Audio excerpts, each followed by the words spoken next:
Hey everyone, and welcome to our newest Bikes and Gear video.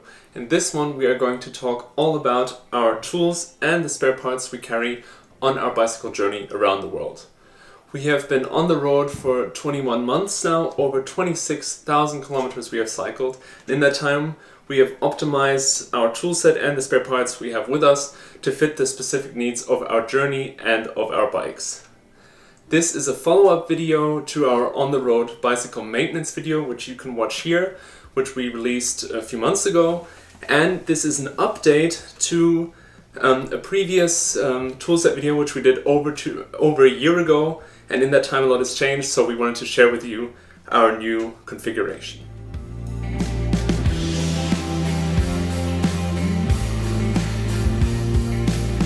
So we are in a little cabaña right now on the Carretera Austral in Chile, cycling through Patagonia, and there is a little bit of construction going on behind us, so please excuse the noise.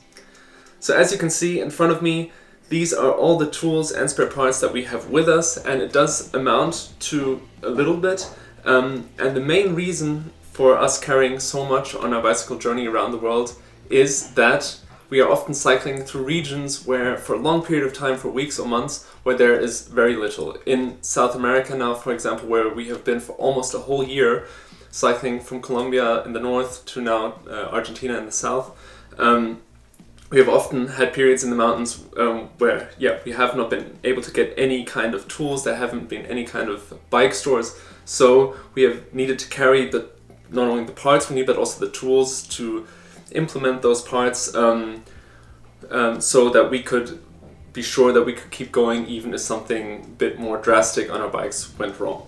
Furthermore, the availability of the parts that we need for our bikes or for our gear isn't always that great in many places, regions and countries that we've been to, and therefore, say if we needed something very specific and knew we could not get it locally, we also of course need to carry it with us if it's important enough. Then there's also the reason that if you do bicycle maintenance yourself, not only do you save a lot of money because, well, in some countries bicycle maintenance, going to a bike shop and getting your bike fixed is very cheap for certain things. In other countries, even getting a small thing fixed is pretty expensive. So when you're traveling for so long, you do save quite an amount of money if you do many things yourselves. And you know exactly what you're going to get, because we have heard, either personally experienced or heard of some pretty shocking maintenance disasters, you could say, done by proper bike shops that have really caused more problems than they solved. And last but not least, we just really enjoy doing bicycle maintenance. It's nice for us to kind of take care of our bikes, because then we know and hope that they can really take care of us on such a long journey where we really need to rely on our equipment for a long time. Alright, so let's run through everything going from left to right. I've kind of categorized everything into how we have it packed on the bike. It's a little bit mixed between tools and spare parts, because obviously for certain things it makes sense to have the spare parts and the tools we need the most side by side and not separated into only tools and only parts. Okay, let's start here. This first row, these four things are everything that Luisa has in her handlebar bag, because this is mostly things for patching tubes, for example, where we need really quick access. We have 3 plastic tire levers to remove the tires for the Marathon Plus Tour, which we both used until recently, and I'm still using right now. They're pretty firm tires. They're not folding tires, so you really need a lot of force. That's why we carry 3 of these. For other tires you can probably get away with 1 or 2, but good to have 3, and we prefer plastic so it doesn't scratch up the rims too much. Then we have a multi-tool. This is from Topic, also with a chain breaker and then also spoke tool. If you take this off, here you have different for tensioning spokes, for example, and different kind of hex keys and other things you need. This is quite heavy. You could probably get away with a little bit more simple one. It really depends on your bike and what exactly you need. But of course, generally multi-tools make a lot of sense because you have a lot of tools which would otherwise individually weigh quite a bit, have them in one. Then we have some vulcanizing rubber glue, which we need for patching tubes. We generally try to patch tubes as much as possible, only when they are punctured in a way that you can't really fix them do we then really exchange a tube. So yeah, we have a few tubes of these. We used to have these small little patch kits, but yeah, after a while it makes sense more to buy like bulk items, so bigger tubes of glue, and here just a big set of tube patches, vulcanized tube patches, yeah, just in bulk, so to say. Then this center row we have some brake pads for our pretty basic V-brakes.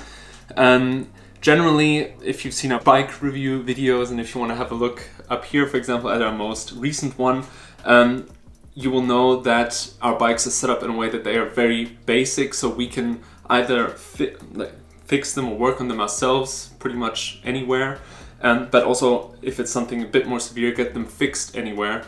And we don't have specific or very specialized parts which are only available in certain countries. That's why very basic V-brakes and also very basic brake pads, because you can get these at any bike store probably around the world.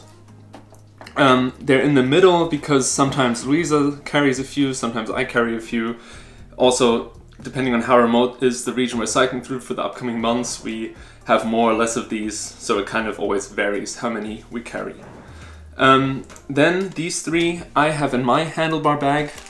This is my little goodies bag, so to say. It has just some random things that we need from time to time. For example, chain master links. We usually don't carry spare chains, only if when we measure, which we'll get to later, when we have our chain tool and we measure the wear of our chains and we know it's going to wear out or it's already pretty worn out, and we might not have access to buy new or no availability of new chains anytime soon, we might carry a chain for a few weeks. But normally we just have these master links so if a chain would really snap, we can fix it with this.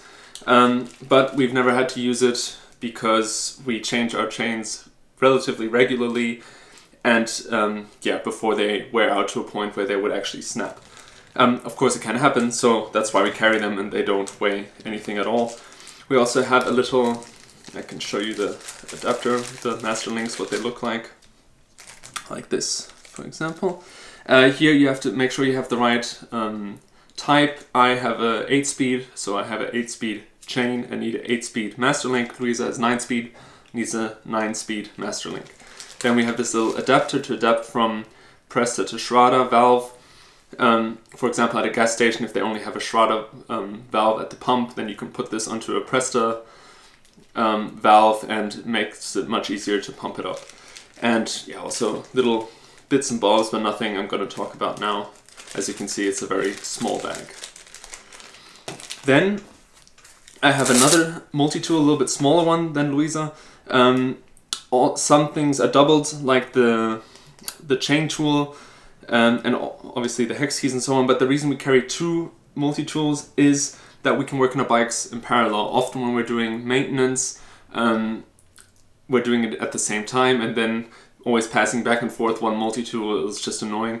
And also when we're, for example, disassembling or reassembling our bikes after flights or bus rides or whatever, it's just much faster to do it in parallel. And because most of the things we need for that are in a multi-tool or on a multi-tool, it makes sense for us to carry two. And finally, a Leatherman with some pliers and a wire cutter and a crimp tool and saw and blade, knife, and so on.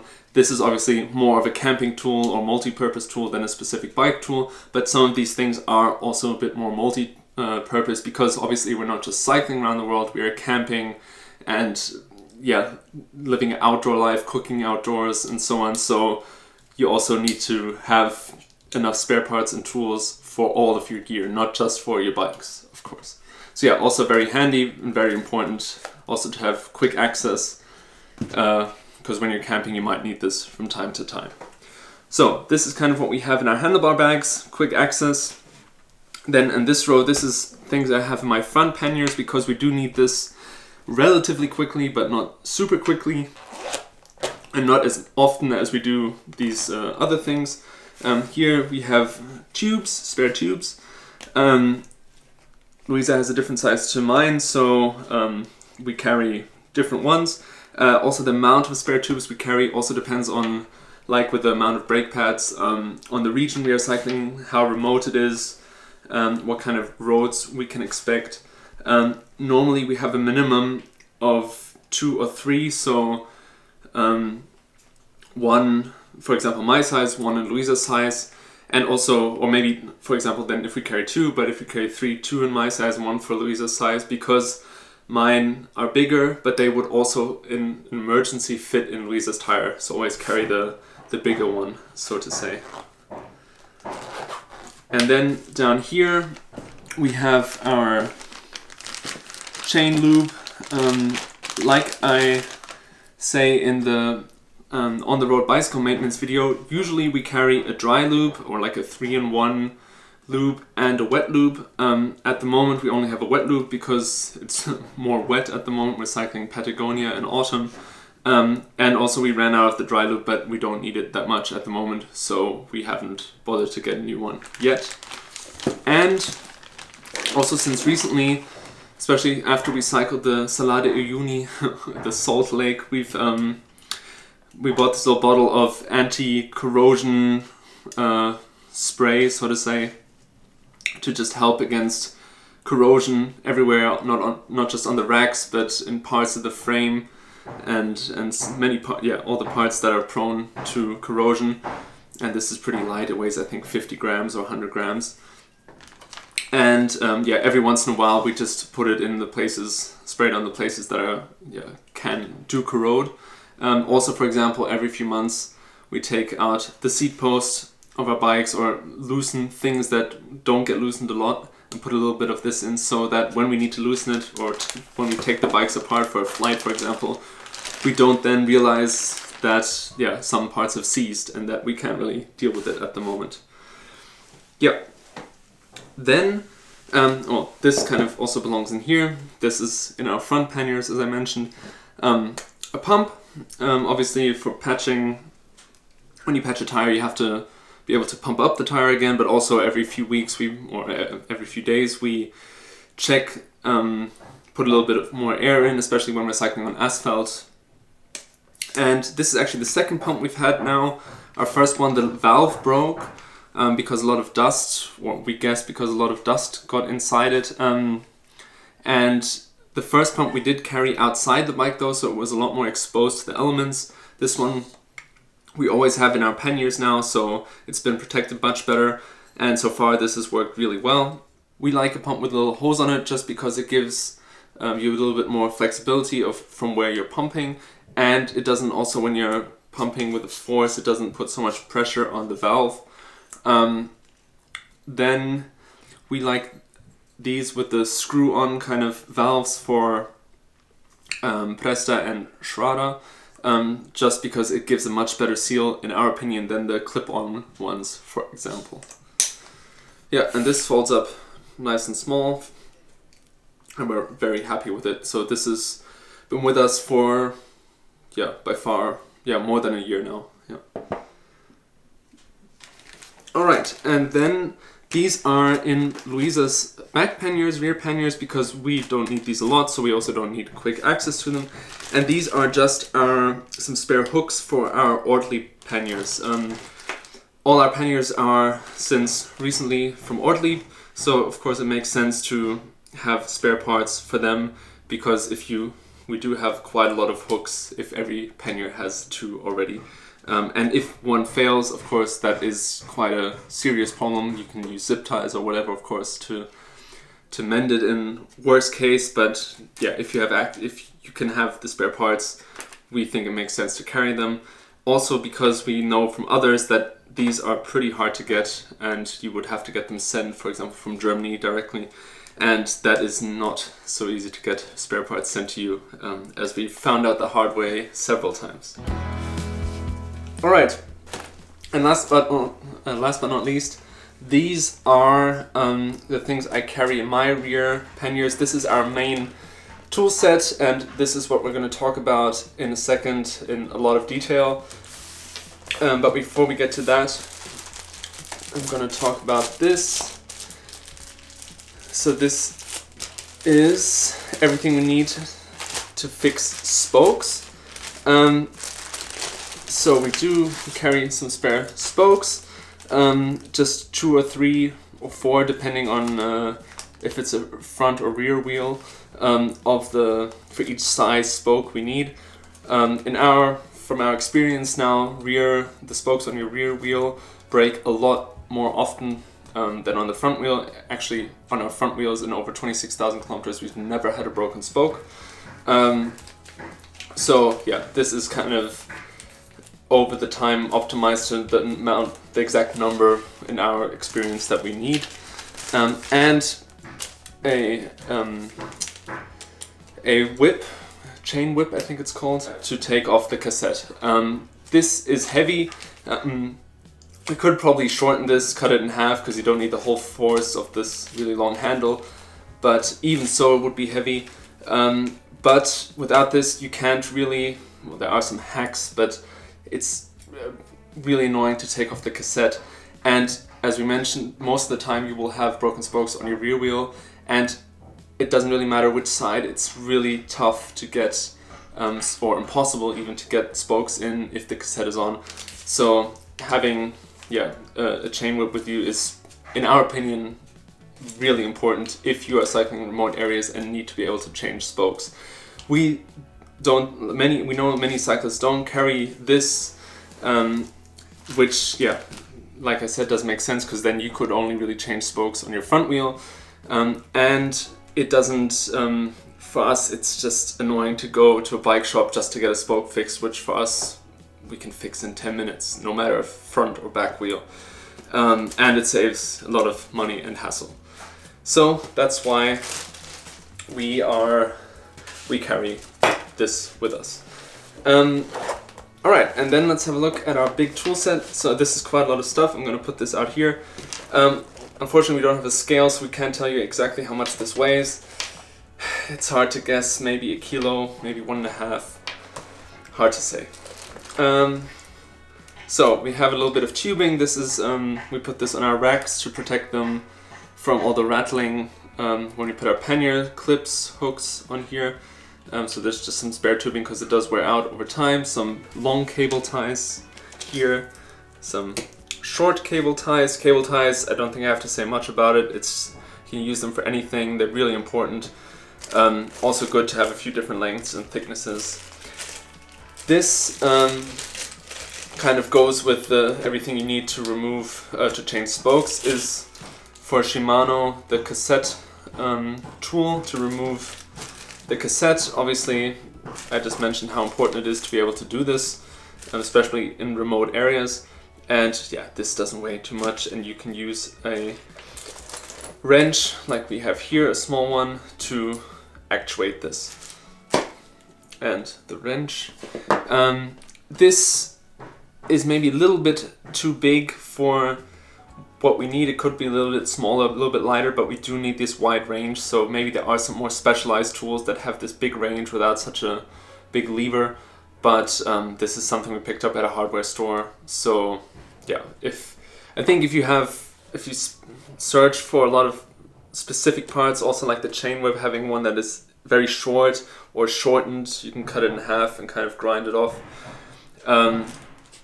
Then and spend a bit more money, you probably get more lighter and more specialized tools, but then it's also the question of availability.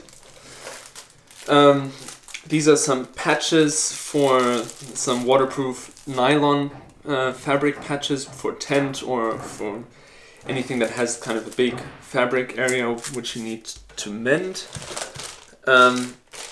Then here are spare cables, not only brake cables. All our brakes, as I mentioned, are V-brakes, but also cable operated, not hydraulic. So spare cables, spare cable housings, but also shift cables. We usually carry 2 long two long brake cables. You can always shorten them for the front brake, but that way you can always reach the rear brake.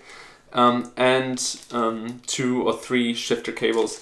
These do, the shifter cables and the brake cables do break from time to time, so it's important to have them. Also, the housings wear out over time, especially if they are in contact with something.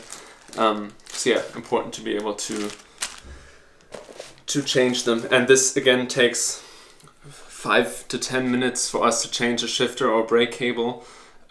So we just don't see the point of going to a bike shop for something very basic like that.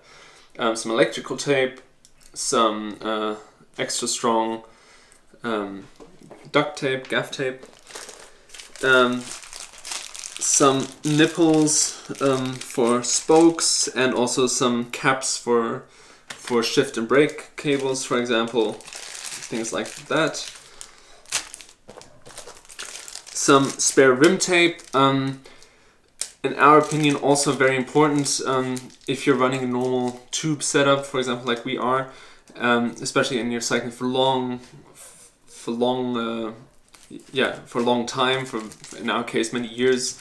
The rim tape on your rims will get very hard and become very brittle, which creates pretty sharp edges and can slice open your tube from the inside. And this has happened to us once or twice. So once in a while you do need, when this happens, you can either tape the rim tape back to the rim in an emergency, or at some point change the rim tape, so we carry a little bit extra. Also not so easy to get everywhere, but of course you could also in emergency use duct tape. Some more tubing, and in here as a protection, see if I can get it out, a little metal saw blade to cut metal. Also, we have actually used this from time to time, and this weighs literally nothing. So in our opinion, something very useful to have with you. And we can protect it in here from cutting anything. So this is something you normally wouldn't need. This is for a normal square tapered crankset, a crankset puller. But we've also had the experience that we wanted to get a crankset changed, and yeah, the people didn't have the tools in some small bike shop somewhere in South America, and they started with things trying to, or we need to get the bottom bracket changed, but for that you of course need to take the crankset off, and they didn't have the right tools, so they tried it with levers to get the crankset off, and yeah, not ideal. You can, like we said at the beginning, often you do more harm than good when you do that, so it's good to have a tool with which you can do it quick and easy. And this way we can also, when our cranksets get worn out or have been worn out, we've been able to change it ourselves, and again, don't need to go to a bike shop to do it. This you compare with the wrench so that you can do it yourself. This is an extra long hex key which I need for 6mm hex key, which I need for my headstock. A little bit annoying to carry this extra tool just for that, but it's not very heavy, and it's specialized for my bike. Like I said, it's good to have bikes which have very common parts, but if you run into a situation where your bike of course needs a specific part, then you unfortunately have to carry the specific part which you need, tool which you need for it. Yeah, these are just some spare clamps for our phone mounts. This is for our burner, our Optimus Polaris burner. Spare needles and nozzles and burner plates and lube for the O-rings and so on. Yeah, from time to time we do need to do some maintenance on it, and then we have everything we need for it. A little tub of grease, just normal bike maintenance grease, so to say. Also very important. Over time, in the rain and in the salt and whatever, everything gets worn out, and it's important to re-grease the parts that need the grease. Then we have a spare pulley for our derailleurs. The bottom pulleys of our derailleurs have actually previously completely worn out. They became really sharp and weren't really working well anymore. So yeah, we've also started carrying a spare one now. This did happen after almost 20,000 kilometers, so it does take a long time. But yeah, again, weighs next to nothing. And a few segments of chains, of old chains that we've taken. So with the master links, we could, in the worst case, lengthen the chain a bit as well. Then here for our mattresses, some patch kits, and also some sandpaper. Also pairs well with the saw, so if you need to saw something off, which we have had to do in the past, you can also sand parts. Just some for screws, some screw cement, so to say, so that screws when you're cycling on gravel, for example, for a long time, so they don't loosen too much, and just some super glue. Next up, seam grip or silicone seam grip. In our opinion, very important as well, because this, when it dries for 24 hours, is a waterproof but flexible kind of compound, glue, and we've used this to repair panniers, parts in our tent, parts in our mattresses, for everything. And the big advantage of this is that when it's dried, it's still flexible, unlike super glue, for example, so you can really use it to fix pretty much anything that has to be, especially when it has to be waterproof. And also not so easy to find everywhere, that's why we have a bigger tube of this. Then a little assortment of screws and nuts and so on. Also important if something rattles out of our bikes, for example. Then what I mentioned before, our chain tool, with which we measure the wear of our chains. We do try to change our chains when they become too worn out, which we measure with this, just so it reduces the wear on the other components, like cassette and crankset or chain rings on our bikes, so that we don't have to end up changing everything more than we need to when we change the chains regularly. And last but not least, for our little spare USB charging port for our Busch & Müller E-Werk USB chargers, Dynamo USB chargers, some spare cabling, and an extension cord also for our USB chargers. So as you can see, when you spread it out on the table, this does amount to a lot, but as you saw at the beginning, it does pack up very small, and all in all, it doesn't weigh too much, especially considering we've been on the road for so long and also in such remote areas and have had often very little access to many of these parts. In our opinion, everything we have on the table is important, and everything we have on the table right now in front of you we have used in the past. If you're doing shorter tours, or if you are in areas where you have more access to certain things, of course you can go without a lot of these things. Or like I said, with the chain whip, for example, or the wrench, you can find a bit lighter alternatives. Yeah, that pretty much sums it up. Thank you for watching our Bikes and Gear video. If you want to check out our Bikes and Gear playlist, we have many more videos, our bike reviews, for example, but also about our other gear, camping and cooking gear, and much more. We hope you enjoyed it, and we'll see you in the next video.